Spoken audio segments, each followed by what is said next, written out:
بسم اللہ الرحمن الرحیم نحمدہ ونصلی علی رسولہ الکریم اما بعد۔ قربانی کورس کا 25واں عنوان ہے کھال کے احکام۔ قربانی کا جو جانور ذبح کیا جائے گا تو اس کی کھال کا کیا مصرف ہے یا اس کا کیا حکم ہے۔ تو اس کا سب سے پہلا مصرف تو یہ ہے کہ جو بندہ قربانی کر رہا ہے، جس کی قربانی ہے، وہ اس کی کھال کو خود استعمال میں لائے، یعنی کھال کو بیچ کر نہیں بلکہ یہ جو خود کھال ہے، چمڑا ہے، اس چمڑے کو خود استعمال کرے۔ اس کی جائے نماز بنائی جائے، اس کا بچھونا بنایا جائے، اس کا مشکیزہ بنایا جائے، کوئی بھی چیز بنا کر اپنے گھر میں اس کو کسی جگہ استعمال کیا جائے تو یہ درست ہے، یہ اس کا ایک مصرف ہے۔ لیکن اگر کسی نے کھال کو خود استعمال نہیں کیا بلکہ اس کو بیچ دیا تو اب اس سے حاصل ہونے والی جو رقم ہے، جو پیسے ہیں، ان کو خود استعمال کرنا جائز نہیں ہے۔ ان پیسوں کو اب صدقہ کرنا یہ واجب ہے، ضروری ہے۔ اور یہ جو کھال کی رقم ہے،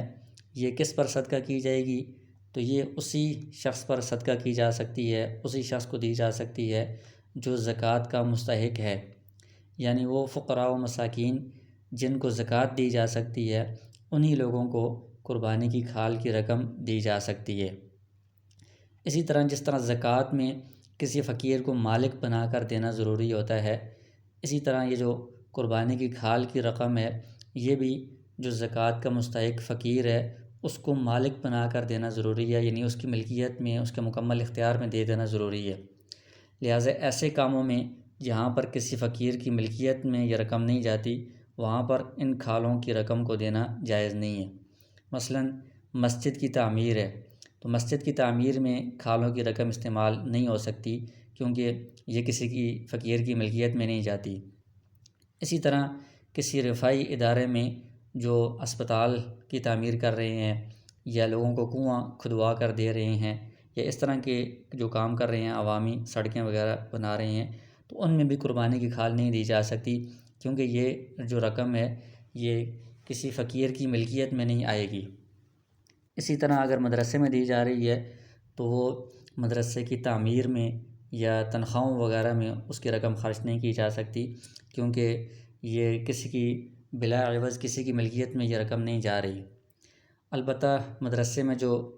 فقیر طلباء ہیں ان کو اگر دی جائے یا ان کی ضروریات میں یہ استعمال کی جائے تو یہ بہتر ہے، یہ ٹھیک ہے۔ اور ایک اور مسئلہ اس میں یہ ہے کہ قربانی کی کھال یا اس کی جو رقم ہے اس کو بیچ کر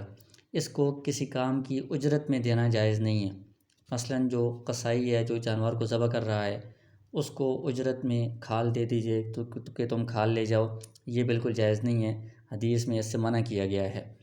اسی طرح کھال کو بیچ کر اس کی جو رقم آ رہی ہے وہ قصائی کو دے دینا یا اور کوئی خدمت کرنے والا ہے، کام کرنے والا ہے، اس کو اجرت میں دے دینا، یہ بالکل جائز نہیں ہے۔ تو اس میں کھال کا جو اصل مصرف ہے، خود جو کھال کو بندہ استعمال کرے وہ تو ٹھیک ہے، لیکن کھال کو اگر بیچ دیا ہے تو اس کی رقم کا مصرف وہی ہے جو زکوٰۃ کے مستحقین ہیں۔ ان مستحقین میں سب سے بہتر یہ ہے کہ اپنے جو قریبی رشتہ دار ہیں، ان رشتہ داروں میں جو فقیر ہو، غریب ہو، اس کو یہ کھال کی رقم دی جائے۔ اس میں دگنا ثواب ملے گا، ایک صدقے کا بھی ثواب ملے گا، دوسرا رشتہ داروں کے ساتھ صلہ رحمی کا بھی ثواب ملے گا۔ اور دوسرا یہ ہے کہ جو دینی مدارس کے طلباء ہیں ان کو یہ کھال کی رقم دی جائے، اس میں بھی دگنا ثواب ہے، صدقہ کرنے کا بھی ثواب ملے گا اور دین کی خدمت اور اشاعت میں حصہ لینے کا بھی اجر و ثواب ملے گا۔